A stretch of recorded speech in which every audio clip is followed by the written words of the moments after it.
The game Cuphead is a modern 2D side-scroller with a nostalgic feeling. My name is Fernando and welcome to Scheme Reviews. Today's featured game is Cuphead. For those of you who have no idea what I'm talking about, Cuphead is a brand new game that just came out on Xbox and PC, and is a very challenging 2D side-scroller. Like, and when I say challenging, this thing is crazy. And has a very nostalgic 1930 cartoon vibe, which I think is awesome. And if you're into the jazz scene like I am, this game will blow your freaking mind when it comes to the soundtrack. This game follows two brothers, Cuphead and Mugman, when betting their souls to the devil went wrong, and for them essentially to get their souls back, they have to collect the souls of people who ran away from the devil. So they are technically working for the devil. To most gamers, video games are considered an art. Well, this game makes that clear to everyone who isn't a gamer because this game is beautiful. Its 1930s Disney-style animations are fantastic and on point. And I love the way they give the game that old-timey movie effect, pretty much overlaying the entire game at all times. It may seem like it sounds annoying, but it actually works with the game very well and it looks beautiful.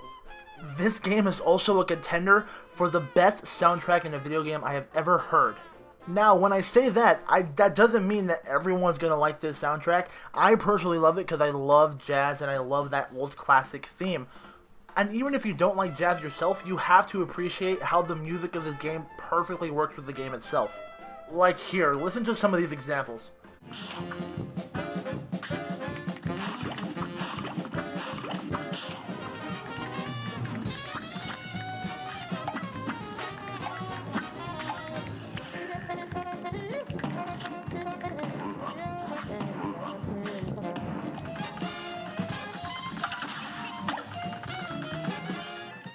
You have to agree with me, even if you don't like jazz, that this perfectly fits the style of the game.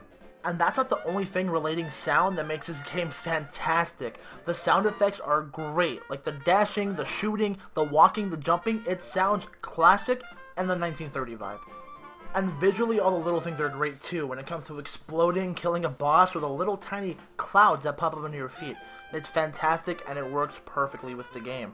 One thing you could possibly be thinking is that, oh, this is obviously a kid's game. The protagonist has a cup for a head, for crying out loud. Well, sir, madam, dog, or Apache helicopter, I don't judge. I can already tell you that if my little cousins played this game, they would be pissed and they would want to stop playing it and never want to play it again. But in a good way, though. This game is extremely challenging, and when I say extremely challenging, I literally mean extremely challenging. This game is filled with different boss fights, a bunch of boss fights, and each boss has multiple phases and different mechanics that you probably should learn. But I wouldn't 100% memorize the patterns, because this game actually pays attention to how you play, and if you're having an easier time with one part and a harder time with another, they'll mix it up and give you the hard part first. And if you have a history with raging on video games, I recommend not playing this game then, because this game can get you really mad with how many times it gets you and you're so close and you just feel it and you lose and you die. This game also offers local co-op, so if you have a friend and you guys want to hate the world together, you can easily plug in a controller and your friend can play as Mugman. I don't have any friends, so I couldn't get you guys that footage, I'm sorry. And you're probably asking yourself, okay, where are the negatives? You said a bunch of positives, there has to be negatives to this game, it can't just be a perfect game. And you're right, it's not a perfect game, but it's actually pretty damn close, in my opinion. Now, obviously, of course, if you don't like the style of the game, and if you're not a big fan of 2D side-scrollers, this game will be far from perfect for you. And honestly, my main problem with the game is actually not even an actual big problem. It's just the fact that it's only local co-op and it doesn't offer online co-op, which I think is a huge missed opportunity. Like, come on, it's 2017. I don't go to my friend's house to play video games anymore. We just play online. And you could tell that they definitely took their time with this game, and I actually appreciate that. This game was announced when the Xbox One was announced in E3. And I feel like it was definitely worth the wait. And the price for it actually isn't that bad anyways. On the Xbox Marketplace, it does go for $19.99. And honestly, with what I've played with so far, I definitely am not mad that I paid the $20 for this game, and I personally think it's fantastic.